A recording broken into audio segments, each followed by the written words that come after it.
Okay, magandang umaga mga kabasakan. So mayroon tayong kunting tip na ibabahagi natin sa inyo. Sa mga ano lang to yung mga maliliit lang na nagbabasakan, yung mga walang gamit na traktor. So ganito ang gawin nyo. Katulad yan, yung aking basakan ay dalawang cropping ko na hindi na dalawang cropping na hindi ko nataniman. So grabing kapal na ng damo. Yan, taas na masyado yung sa ano niya yung kanyang pilapil. At talagang makunat na yung mga damo na yan. So para mas mabilis, less ang oras, mga kabasakan. So ginamitan natin ng grass cutter. So bumili tayo ng grass cutter sa TikTok, mura lang to. Ayan. So kung gagamitin kasi natin ay gulok, matagal ito matabasan at saka mahirap siyang matagal to pag binabad mo dahil makapal na yung damot, matataas na. Ibabad mo sa tubig, matagal. So baka isang buwan siguro babaran bago mamatay ang damo.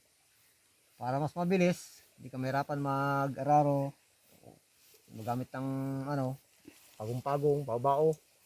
Wala kasi tayong traktor na makapasok dito mga kabasakan. Kaya lang ito, bao-bao lang. O pwede rin ng single plow, pero mahirapan kasi pagka ganyan kakapal ang damo. Kaya ang magandang gawin natin, grass cutter natin, mas mabilis. Tapos pag natuyo, sindihan mo. Yan, bago mo siya babad sa tubig. Yan.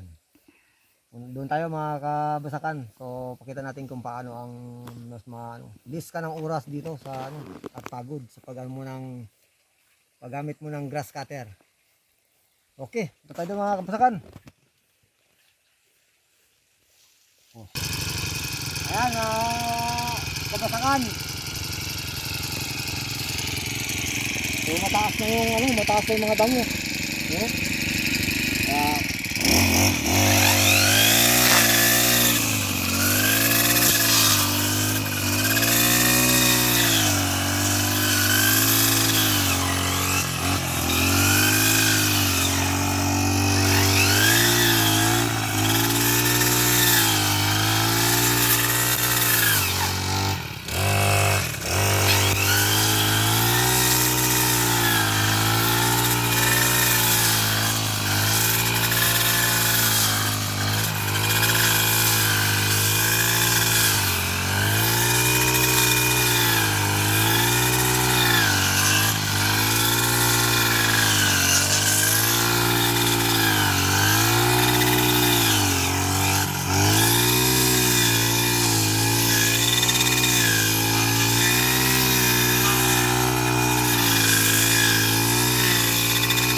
Mga kabasakan, so ang gagamitin yung blade. Gagamitin yung blade ay yung yung blade, hindi nylon para mas maganda.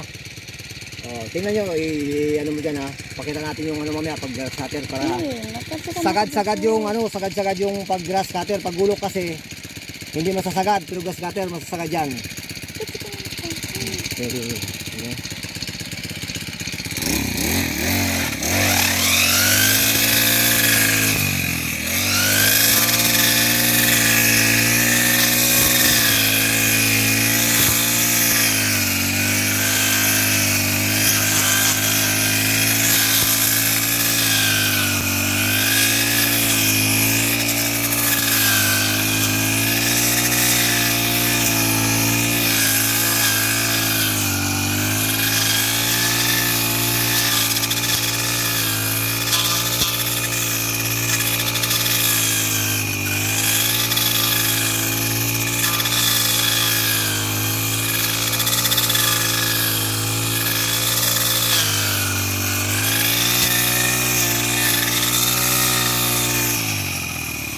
Ayos.